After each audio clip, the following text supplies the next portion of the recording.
What if the door that just closed was God's hand protecting you? What if that person who walked away wasn't rejection, but redirection? Sometimes God removes what you want so he can release what you need. You may think you've been abandoned, but heaven is only rearranging your destiny.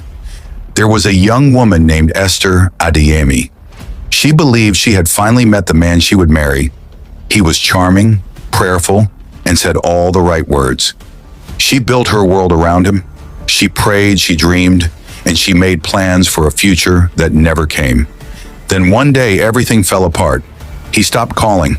Messages went unanswered. She begged God to fix it, but the more she prayed, the quieter heaven seemed. Nights became long, and her pillow carried the proof of her heartbreak. But what Esther didn't know was that behind her pain, God was at work. Months later, she met an old friend who whispered, "You should thank God he left. He's not who you thought he was." The same man she cried over had been living a double life, breaking hearts everywhere he went. That night, Esther knelt by her bed and whispered through tears, "Lord, thank you for closing that door." What felt like rejection had actually rescued her from destruction.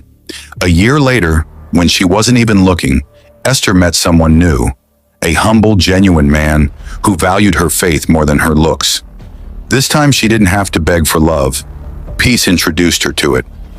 Rejection isn't the end of your story, it's often the editing of it. Every closed door carries protection you can't see yet. If God took something away, it's because it could have taken you away. So instead of asking, "Why did they leave?" try asking, "Lord, what are you making room for?" Because sometimes God will empty your hands so he can fill them with something better. To anyone watching who feels abandoned, breathe. You didn't lose. You were rescued. The rejection you faced is leading you toward your redemption. Hold your head high, wipe your tears, and trust this truth. When God says no, he's really saying, "I love you too much to let that hurt you." If this message touched your heart, subscribe to Loaded Express TV, where rejection turns into revelation.